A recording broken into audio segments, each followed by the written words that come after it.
नमस्कार दोस्तों, राधे राधे। प्रेम से बोलिए गणेश भगवान की जय। हर माह में 2 चतुर्थी आती है। एक शुक्ल पक्ष में जिसे विनायकी चतुर्थी कहते हैं और दूसरी कृष्ण पक्ष में जिसे संकष्टी चतुर्थी कहते हैं। संकष्टी चतुर्थी को जिसे सकट चौथ, संकटा चौथ, तिलकुट चौथ के आदि नामों से जाना जाता है। संकष्टी का अर्थ होता है संकटों को हरण करने वाली चतुर्थी। इस व्रत में भगवान गणेश की पूजा की जाती है। महिलाएं अपने पुत्रों की दीर्घायु और खुशहाल जीवन की कामना के लिए यह व्रत रखती हैं। इस दिन व्रत रखकर भगवान गणपति की विधि पूर्वक आराधना की जाती है तथा उन्हें तिल के लड्डुओं का भोग लगाया जाता है। रात में चंद्र दर्शन के बाद इस व्रत को खोला जाता है। रात्रि में चंद्रोदय के बाद चंद्रमा को अर्घ्य देकर व्रत का पारण किया जाता है। चंद्रमा को शहद, रोली, चंदन, मिश्री, दूध से अर्घ्य देना चाहिए। कुछ स्थानों पर महिलाएं व्रत के बाद सबसे पहले शकरकंद का प्रयोग करती हैं। ऐसी मान्यता है कि सकट चौथ पर गणपति की पूजा से सारे संकट को दूर हो जाते हैं। सकट चौथ का व्रत विशेष रूप से संतान की दीर्घायु और उनके सुखद भविष्य की कामना के लिए रखा जाता है। क्यों मनाई जाती है गणेश चतुर्थी? एक बार की बात है, सभी देवता बहुत ही मुश्किल में थे। सभी देवगण शिव जी के शरण में अपनी मुश्किलों को हल के लिए पहुंचे। उस समय भगवान शिव जी के साथ गणेश और कार्तिकेय भी वहां बैठे हुए थे। देवताओं की मुश्किल को देखकर शिव जी ने गणेश और कार्तिकेय से प्रश्न किया, तुम में से कौन देवताओं की मुश्किलों को हल करेगा और उनकी मदद करेगा? जब दोनों भाई मदद करने के लिए तैयार हो गए तो शिव जी ने उनके सामने एक प्रतियोगिता रखी। इस प्रतियोगिता में 2 भाइयों में जो भी सबसे पहले पृथ्वी की परिक्रमा करके लौटेगा वह देवताओं की मुश्किलों को हल करेगा। जैसे ही शिव जी ने यह बात कही, कार्तिकेय अपनी सवारी मोर पर बैठकर पृथ्वी की परिक्रमा करने चले गए, परंतु गणेश जी वहीं अपनी जगह पर खड़े रहे और सोचने लगे कि वह मूषक की मदद से पूरे पृथ्वी के चक्कर कैसे लगा सकते हैं। उसी समय उनके मन में एक उपाय आया। वह अपने पिताजी और माताजी के पार्वती के पास गए और उनकी सारी परिक्रमा करके वापस अपनी जगह पर खड़े हो गए। कुछ समय बाद कार्तिकेय पृथ्वी का पूरा चक्कर लगाकर वापस पहुंचे तो स्वयं को विजेता कहने लगे। तभी शिव जी ने गणेश जी की ओर देखा और प्रश्न किया, तुम गणेश, पृथ्वी की परिक्रमा तुमने क्यों नहीं की? तभी गणेश जी ने उत्तर दिया, माता पिता में ही तो पूरा संसार बसा है, चाहे मैं पृथ्वी की परिक्रमा करूं या अपने माता पिता की, एक ही बात है। यह सुनकर शिव जी बहुत खुश हुए और उन्होंने गणेश जी को सभी देवताओं के मुश्किलों को दूर करने की आज्ञा दी। साथ ही शिव जी ने गणेश जी को यह आशीर्वाद दिया कि कृष्ण पक्ष की चतुर्थी को जो भी व्यक्ति तुम्हारी पूजा और व्रत करेगा उसे सभी दुखों से मुक्ति मिल जाएगी और भौतिक सुखों की प्राप्ति होगी। प्रेम से बोले गणेश भगवान की जय।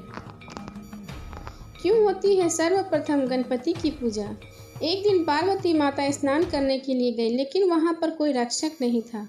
इसलिए उन्होंने चंदन के पेस्ट से एक लड़के को तैयार किया और उसका नाम रखा गणेश। माता पार्वती ने गणेश को आदेश दिया कि उनकी अनुमति के बिना किसी को भी घर में अंदर न आने दिया जाए। जब शिवजी वापस लौटे तो उन्होंने देखा कि द्वार पर एक बालक खड़ा है।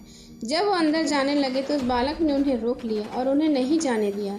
यह देखकर शिवजी क्रोधित हुए और अपने सवारी बैल नंदी को उस बालक से युद्ध करने को कहा, पर युद्ध में उस छोटे बालक से नंदी हार गए। यह देखकर भगवान शिव जी ने क्रोधित होकर बाल गणेश के सिर काट दिए। अब माता पार्वती वापस लौटी तो वह बहुत दुखी हुई और जोर जोर से रोने लगी। शिव जी को जब यह पता चला कि वह उनका स्वयं पुत्र था तो उन्हें अभी अपनी गलती का एहसास हुआ। शिव जी ने पार्वती जी को बहुत समझाने की कोशिश की, पर वह नहीं मानी और गणेश का नाम लेते लेते और दुखित होने लगी। अंत में माता पार्वती ने क्रोधित होकर शिव जी को और अपनी शक्ति से गणेश को दोबारा जीवित करने के लिए कहा। शिव जी बोले, हे पार्वती, मैं गणेश को जीवित तो कर सकता हूँ, पर किसी अन्य जीवित प्राणी के सर को जोड़ने पर ही। माता पार्वती रोते रोते बोल उठी, मुझे अपना पुत्र किसी भी हाल में जीवित चाहिए। यह सुनते ही शिव जी ने नंदी को आदेश दिया, जाओ नंदी, संसार में जिस किसी भी जीवित प्राणी का सर तुमको मिले काट कर ले आना। जब नंदी सर खोज रहा था तो सबसे पहले उसे एक हाथी दिखा तो वो उसका सिर काट कर ले आया। भगवान शिव ने उस सर को गणेश के शरीर से जोड़ दिया और गणेश जी को जीवन दान दे दिया। शिव जी ने इसलिए गणेश जी का नाम गणपति रखा और बाकी सभी देवताओं ने उन्हें वरदान दिया कि इस दुनिया में जो भी कुछ नया कार्य करेगा पहले जय श्री गणेश को याद करेगा। गणपति महाराज की जय। अब सुनिए संकष्टी चतुर्थी की व्रत कथा। पौराणिक कथा के अनुसार महाराज हरिश्चंद्र के राज में नगर में कुम्हार रहता था। एक बार जब उसने बर्तन बनाकर आवा लगाया तो आवा नहीं पका। परेशान होकर वह राजा के पास गया और बोला कि महाराज, न जाने क्या कारण है कि आवा पक नहीं रहा है। राजा ने राज पंडित को बुलाकर कारण पूछा। राज पंडित ने कहा, हर बार आवा लगाते समय एक बच्चे की बलि देने से आवा पक जाएगा। राजा का आदेश हो गया। बलि आरंभ हुई। जिस परिवार की बारी होती वह अपने बच्चों में से एक बच्चा बलि के लिए भेज देता। इस तरह कुछ दिनों बाद एक बुढ़िया के लड़के की बारी आई। बुढ़िया भी एक ही बेटा था तथा उसके जीवन का सहारा था, पर राजा के आगे कुछ नहीं कर सकती थी। बुढ़िया दुखी हो सोचने लगी, मेरा एक ही बेटा है, वह भी संकट के दिन मुझसे जुदा हो जाएगा। तभी उसको एक उपाय सूझने लड़के को संकट की सुपारी तथा दूब का बीड़ा देकर कहा, भगवान का नाम लेकर आवा में बैठ जाना, संकट माता तेरी रक्षा करेंगी। संकट के दिन बालक आवा में बिठा दिया गया और बुढ़िया संकट माता के सामने बैठकर पूजा अर्चना करने लगी। पहले तो आवा पकने में कई दिन लग जाते थे, पर इस बार संकट माता की कृपा से एक ही रात में आवा पक गया। सवेरे कुम्हार ने देखा तो हैरान रह गया। आवा पक गया था और बुढ़िया का बेटा भी जीवित व सुरक्षित था। संकट माता की कृपा से नगर के अन्य बालक भी जी उठे। यह देख नगर वासियों ने माता संकट की महिमा स्वीकार कर ली। तब से आज तक संकट माता की पूजा और व्रत का विधान चला आ रहा है। संकष्टी चतुर्थी से जुड़ी एक पौराणिक कथा के अनुसार संकट चौथ के दिन गणेश भगवान के जीवन पर आया सबसे बड़ा संकट टल गया था, इसलिए इसका नाम संकट चौथ पड़ा है। इसके पीछे की कहानी, माँ पार्वती एक बार स्नान करने गई।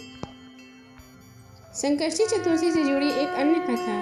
एक बुढ़िया थी, वह बहुत गरीब थी और अंधी थी। उसका एक बेटा और बहू थे। वह बुढ़िया सदैव गणेश जी की पूजा किया करती थी। एक दिन गणेश जी प्रकट होकर उस बुढ़िया से बोले, बुढ़िया माँ, तू जो चाहे सो मांग ले। बुढ़िया बोली, मुझसे तो मांगना नहीं आता, मैं कैसे मांगू। तब गणेश जी बोले, अपने बहू बेटे से पूछकर मांग लो। तब बुढ़िया ने अपने बेटे से कहा, गणेश जी कहते हैं जो तुझे चाहिए तू मांग ले, बता मैं क्या मांगू। पुत्र ने कहा, माँ तू धन मांग ले। बहू से पूछा तो बहू ने कहा, नाती मांग ले। तब बुढ़िया ने सोचा कि ये तो अपने अपने मतलब की बात कर रहे हैं।